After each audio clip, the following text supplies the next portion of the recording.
Hello, my name's Caroline Beckett. I'm the Vicar of Brightlingsea, and I'm in my living room. My name's Andy Griffiths. I coordinate training for the Diocese of Chelmsford, and I'm lounging on a sofa. And together, we are at a distance, rethinking Christian leadership. We're getting better at that. So this is episode 6. And in our first 3 conversations, we made a claim that, at least in part, Christian leadership is community organising, and started thinking about what community organising is as a tradition, a set of tools, a rule, and a process. In episodes 4 and 5, we talked about the first stage of community organising process, which is organising, or if you prefer, team building and community building, or forming a relational culture. So today we're moving on to the second stage of community organising, which is listening. Listening. Now that's something that a lot of Christian leaders have some skills at. Do they? Well, don't they? Well, I'm slightly skeptical, only because I think, yes, some Christian leaders are really good at therapeutic listening. That is, listening to those who are bereaved or unwell or in trauma. And therapeutic listening is really important. It's a means of healing. But even these leaders, it seems to me, sometimes don't take a lot of time outside that special case to listen. At least not to listen curiously. It's really difficult to spend proper time listening curiously to those around us with a real openness. It's hard because we're in a culture where online and in person, we're always defining ourselves and shaping the narrative and staying on message. I mean, you know how it goes. A lot of employers hold consultations, and the employees are suspicious because they reckon that their employers pretty much already know what they're going to do. And the church is never supposed to be like that. We're supposed to be genuinely listening and genuinely not knowing what we're going to do till we've listened to the people that matter to us. It's also hard to do that curious listening thing because we're all being encouraged to listen to our hearts and listen to our guts and listen to our inner voices. And I think we're wanting to say that along with all that, we also need to listen carefully and with intent to other people. So I'm just speaking for myself, but often my head is so full of stuff that I can't do proper curious listening to others that will genuinely change me. And most of the time, church buildings are as full of stuff and action and activity as my head is too. So teeming with life that there's no place to be still. It's an interesting point, and actually a lot of the traffic through my church building when these things were still allowed was actually not on Sunday morning, but was people during the week coming in just to find a little bit of quiet when nothing was going on, and they were actually drawn to the emptiness and the quietness of the space. When I was a vicar, I genuinely had somebody say to me, there's too many people in church. If there were less people here, I think more people would come. Yeah, and that seems like a nonsense, except it actually does make sense. That does make sense in its own way. I'm in the slightly weird position of part of my role is that I need to go into the empty church building every now and again, because if you don't turn the taps on or flush the toilets and things, then the pipes can get damaged. So I'm in the weird position of sort of becoming a caretaker, and I'm in and out as quickly as possible, and it's only for very essential things, and it's not for any kind of worshipful purpose. But I find that actually inside the church when it's closed is an interesting experience, being in that space when it's resting. And as usual, I've written a poem. Of course you've written a poem. And this one's called The Rest is Silence. And it's about one of my churches, but it could be anywhere. And about one of those forays into, you know, sort of lock things and check things and pipes and boilers and toilets and all those unromantic things. But in the process, this was my reflection. In the closed church, there is still worship. We do not have a monopoly on majesty. The spire's sursum corda suffices for the day. When trespassing, I find, if I step to the side of myself, the quieter joy of dust motes dancing in the gold chancel of afternoon. The space breathes when we are not here trampling. On the roof, the rain joyfully taps out 100 tiny baptisms for the choir of infant bats, their folded robes rustling as they shrill their high soprano. Hibernation ends for clusters of ladybirds, bobbling off in bursts of wobbling wing, while woodworm pass the pieces. Holy, holy, holy Lord. The brasses burn with unobscured light. The hunkering mouse quivers into the brightness, for once not exorcised with blows or shrieks, and in the crumbs beneath the Sunday school table, at last comprehends grace. The scurrying spider finds safe places here for all 8 legs, and unbrushed spans to spin his gossamer gospel. Flowers bloom unsnipped in the recesses, avoiding their passion tide, the via florista, keeping their warm beds all the way through to Easter Day, their drooping entombment in stone this year not an inevitability, their Easter heads sun-blessed. The stole dries the feet of the mouse, fulfilling its calling, while the candles patiently await the consummation of flame with the patience of angels. The bells hold their tongues at the beauty of bird flight against blue sky, and the stones sing their ancient and abiding silences to the ringing spaciousness of the divine that stretches slowly, joyously into everything.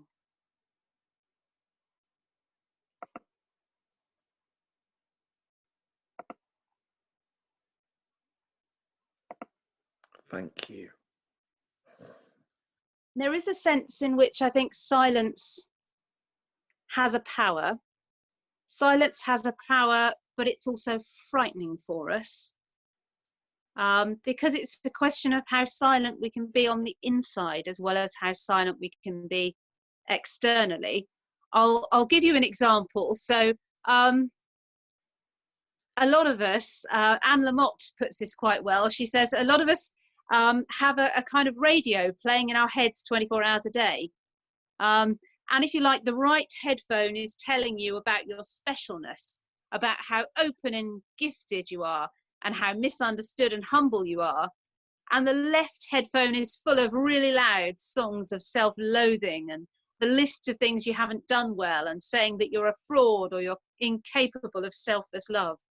And both headphones imply that your own life and actions and status are the most important things on the agenda. And in a way, the only deliverance from that is to notice that it's there and to trust a higher power to retune our heads to what's outside of them. And I know many people have gone on, for example, if you go on a silent retreat, there's a process. Now, this might not be the same for everybody, but it is for me. And a lot of the people I've spoken to nod their heads at this. You arrive on silent retreat and you have this kind of moment where you just go, oh, I've made it. You know, all the craziness, all the working extra hard to clear the space and the time, all the stress of travel and have I packed the right things, and then you arrive and there's this overwhelming sense of relief, and you go to your room and you settle and you do all that sort of busy work of unpacking, and then there's you and the silence. And then this thing happens where your head goes a bit crazy. My spiritual director calls it chattering monkey's disease. And she said, it's, you know, all the voices in your head. And you start thinking about television programs that you watched when you were 3. And you think about, you know, whether you left the iron on. And you think about that hymn that you sang last month. And you think about a conversation you had 2 years ago where you didn't really show to best advantage. And it's all going in your head. And a lot of people at that point decide that silent retreats aren't for them, or that basically they're a complete lunatic who isn't safe to be in the community, or, you know, whatever. And that's the point at which they back out. And it's a bit like sea swimming. When you go sea swimming, you have to go through all the churn of the froth of the waves when they're, you know, churning up all that seaweed and sand and all that horrible stuff, and you feel it all against your legs. And a lot of people, you know, if you stop there and go, oh, sea swimming's not for me because it's all gross and horrible and churny and turbulent, then you never experience the joy of going beyond that and actually into open water and being able to swim and glide and have the whole mirror of the sky above you and it to be amazing. And in the same way in retreats, if you push through that kind of chattering monkey phase, you come to a different kind of stillness, or perhaps a metaphor that some of us will relate to at the moment because we're at home. And if you're not me and volunteering all day, then actually you might find yourself in a position where you decide you're going to tidy, or you're going to, you know, clear out your house. Mine's a tip apart from the small space that I do this in. I'll spare you the clutter. But some people have decided, oh, you know, we're going to clear out a cupboard, and you take everything out of the cupboard, don't you? Because when you take everything out of the cupboard, you can then choose what you put back in. And in many ways, taking everything out, it's the Marie Kondo thing, isn't it? If you take everything out, you've got that lovely empty space, and you can reshape it and reframe it and decide what you put back. And in many ways, a retreat does that spiritually. You unplug yourself from things, and then you decide, actually, what do I want to plug myself back into? And are there things that are actually unhelpful or even harmful, or maybe just pointless? You know, like that weird plastic thing you find in the cupboard and you've no clue what it came from or what it does. And you've possibly kept it for 2 or 3 years because you thought it might possibly be important. But at some point you throw it away, don't you? And so you choose what you put back in. And I think we're at a point in the history of the church where the church has been emptied out, like that cupboard, or like your head on a retreat, or like your headphones being silenced. And actually, you need to choose what voices, what things, what activities, what focus you put back in at the end of it all. And I think that's a unique position that we're in. So I wonder whether there is a place in all of this for contemplation, and whether perhaps some of us are more versed in contemplation than others. So one of the things Andy's asked me to do is to just take us through a short little bit of relaxation and contemplation. So we're just going to stop for a moment, retune the brain, retune the head, retune the heart and the spirit. And breathe deep. In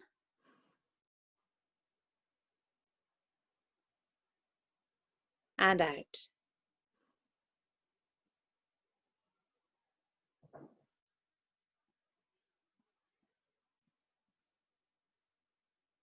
And just give your muscles a moment to tense. And then gradually relax them.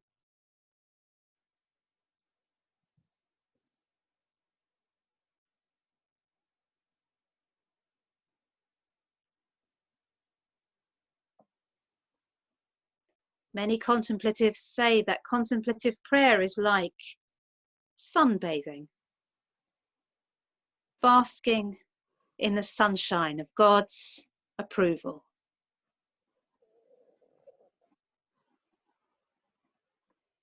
And we breathe in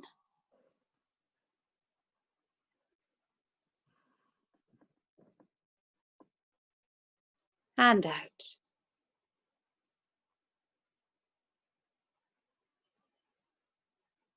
Give yourself space. Just you being you, in the presence of God being God.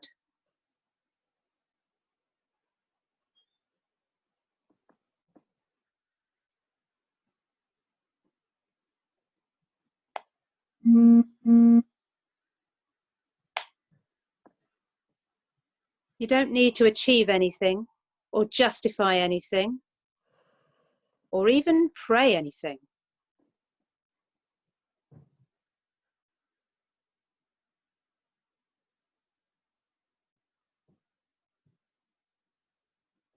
And when I get distracted, I sometimes see my attention as like a lovable kitten that I'm trying to house train, and I just need to gently bring it back to where it needs to be.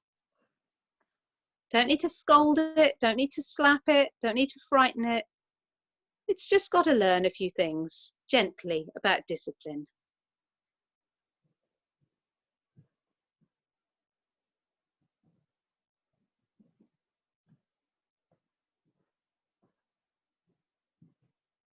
And when you're being you, in the presence of God being God, everything else can flow from that moment. And that's part of the secret of living in grace. That's lovely. Thank you. I needed that. But can we just go back to the theme of this conversation? We're trying to have a series of conversations about Christian leadership as community organizing. And this week we were trying to think about listening to the community, and how does that relate to you helping us still ourselves for contemplation? Well, the two are part of the same thing. They're part of the one thing. And I think if Christian leaders learned contemplative prayer, them being themselves in the presence of God being God's self, then they're more likely to be able to listen properly. And I just invite you for a moment to reflect on the conversations that you have. And I wonder how often in a conversation we're not actually focused on the person we're having the conversation with at all. A conversation can be an edgy kind of thing because we're worrying about saying the right thing. So we're worried about our performance. We're worried about how we're coming across. So we're worried about our appearance. We are worried about where the conversation's going to go next. And so we quite naturally want to kind of grab the wheel and steer things. And so often what we're doing is we're not listening to hear what the other person is saying to us. We're listening in order to reply. And they won't have finished speaking before we have formulated already what the next thing is that we're going to say. And often a conversation can be a series of pebbles. I throw a pebble in, you throw a pebble in, I throw a pebble in, you throw a pebble in. So if you tell me about an experience you had at a restaurant where the waiter service was terrible and you felt awful and it spoilt your evening, and I jump in with, oh, that happened to me one time, and I tell you a story about how that happened to me. And then you jump in with another story of another time when a really special day went wrong, and the pebbles go in. But what would that conversation look like if instead of that I said, wow, that sounds really, really terrible. You know, tell me more about this. What did you do? And then suddenly the conversation becomes less about just throwing pebbles in the well, just turn taking, just the mechanics. And it actually becomes a genuine communication between two people. And there's an idea called appreciative inquiry, which I've studied as part of the Christian leadership course.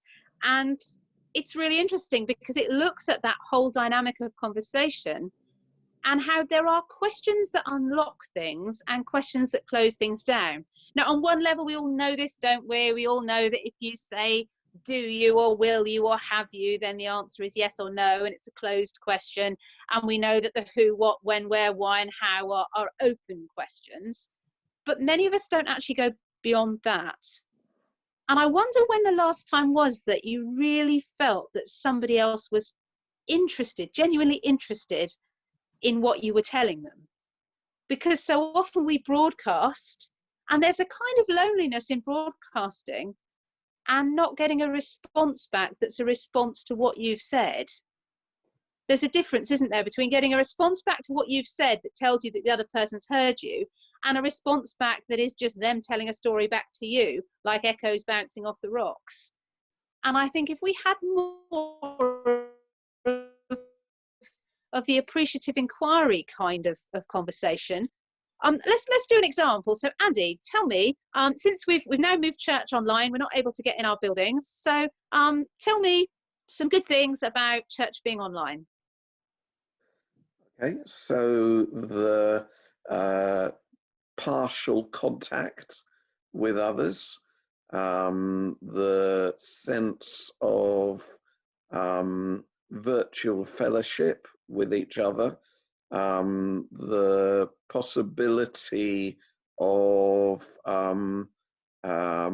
worship whereby people in different places are connected to the same God, that sort of thing. Mm-hmm. Now, if I'd asked a lot of ministers that same question, then possibly quite a lot of people would have come up with that same list.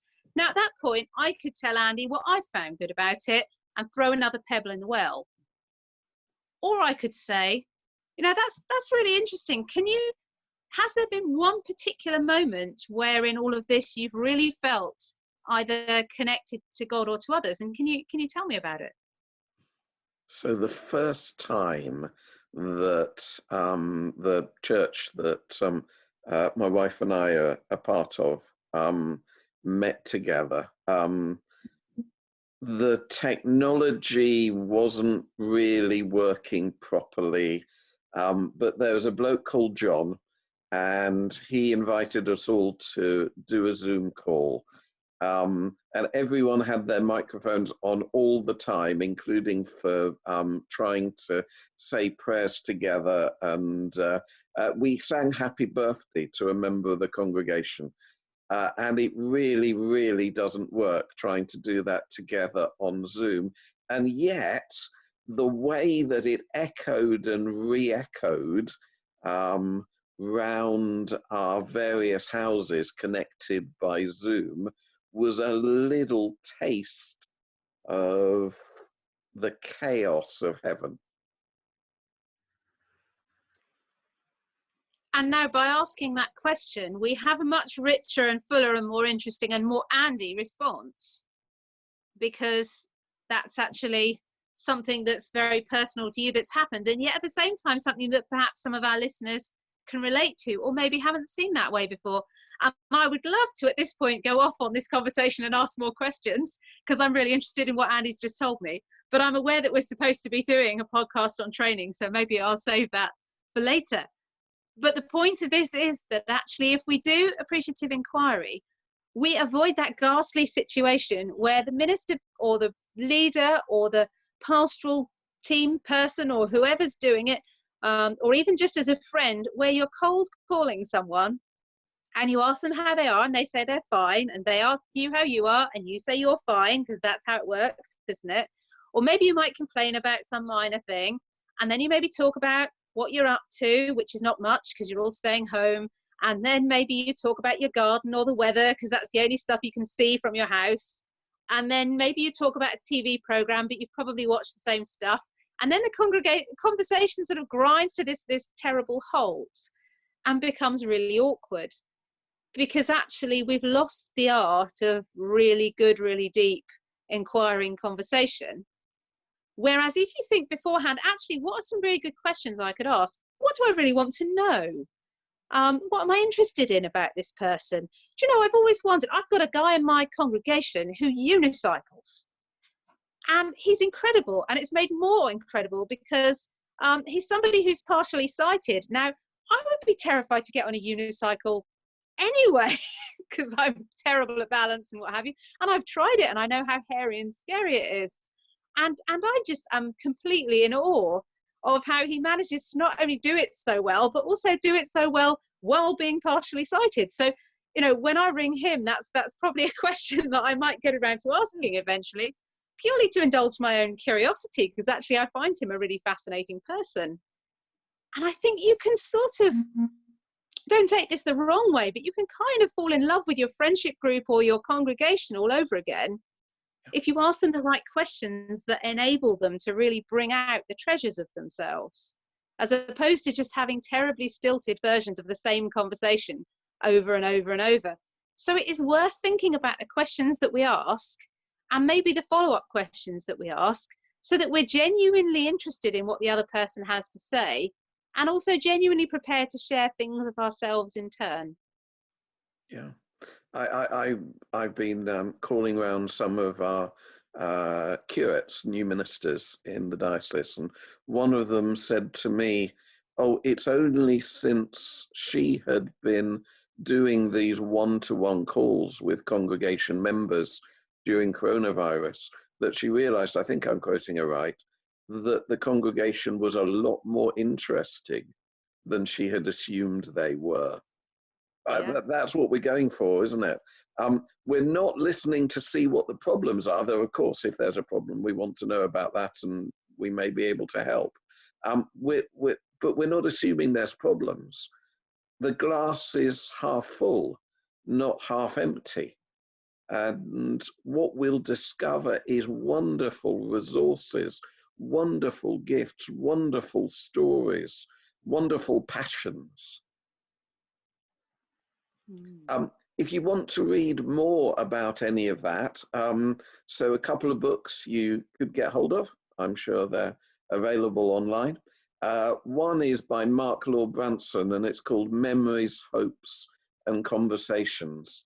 And that's all about using appreciative inquiry in a congregational setting. Or if you want something shorter, there's a Grove booklet called Appreciative Inquiry, and that's by Andrew Schumann.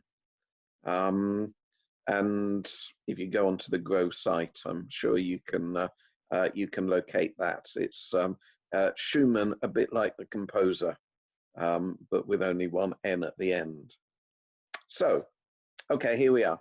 If I can learn contemplative prayer and have some sense of appreciative listening, assuming something really interesting is going on, then maybe I can learn to listen properly on a phone call or in a Zoom meeting. That makes sense to me. I must admit, I was nodding along with the silent retreat stuff and not really relating to the wild water swimming. But yeah, no, I can see the point.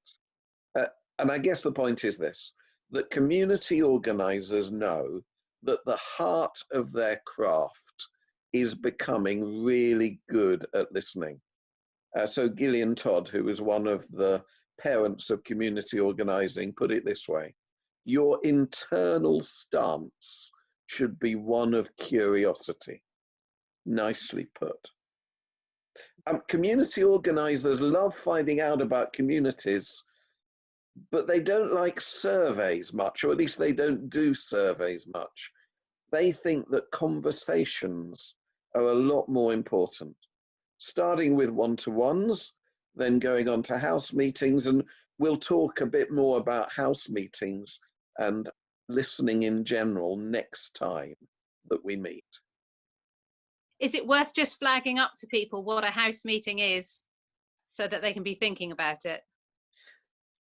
Absolutely. So a house meeting is simply a group of people who meet in someone's house.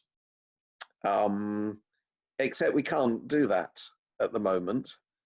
So next time, Caroline and I will talk through what a house meeting, a meeting to listen to each other, might look like during a coronavirus lockdown. Because it's a very different setup using very different technology, and actually in a funny sort of way, the technology is forcing us to have better listening skills, better turn taking, and be more attentive.